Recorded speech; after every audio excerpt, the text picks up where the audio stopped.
ये गिरावट में खरीद का बाजार है। इस समय तमाम लार्ज कैप कंपनियों के शेयर अपने कोविड के पहले के वैल्यूएशन के आसपास मिल रहे हैं, जबकि इनके रेवेन्यू और अर्निंग्स में भारी बढ़ोतरी हुई है। ये बातें रिलायंस जनरल इंश्योरेंस कंपनी के chief investment officer Ram Kumar के ने मनी कंट्रोल के साथ हुई बातचीत में कही है।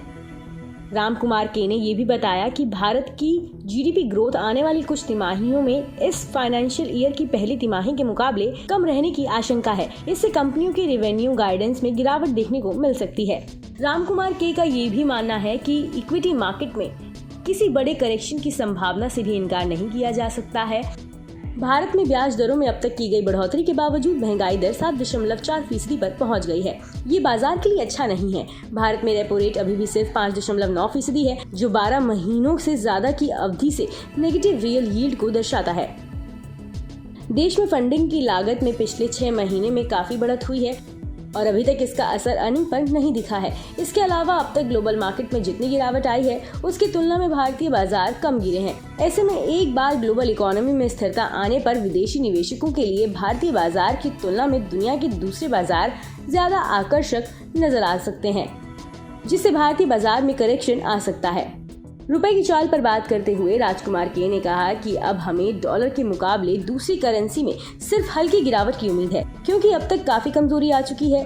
इसके साथ ही दुनिया के दूसरे केंद्रीय बैंक अपनी करेंसी के बचाव के लिए कमर कस चुके हैं और वे काफी आक्रामक तरीके से अपने ब्याज दरों में बढ़ोतरी कर रहे हैं, जिससे डॉलर के मुकाबले दूसरी करेंसी की गिरावट पर अब लगाम लग सकती है।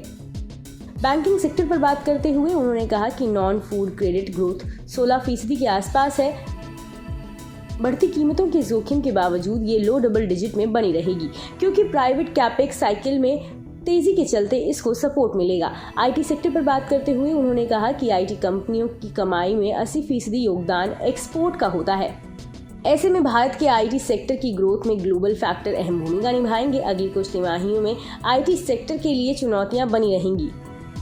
हालांकि अब तक आईटी स्टॉक्स की काफी पिटाई हो चुकी है, जिसके चलते इनकी वैल्यूएशन अच्छी नजर आ रही है।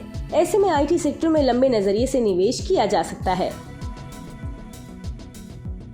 बता दें कि मनी कंट्रोल पर दिए गए विचार एक्सपर्ट्स के अपने निजी विचार होते हैं। वेबसाइट या मैनेजमेंट इसके लिए उत्तरदायी नहीं है। यूजर्स को मनी कंट्रोल की सलाह है कि कोई भी निवेश निर्णय लेने से पहले सर्टिफाइड एक्सपर्ट की सलाह लें।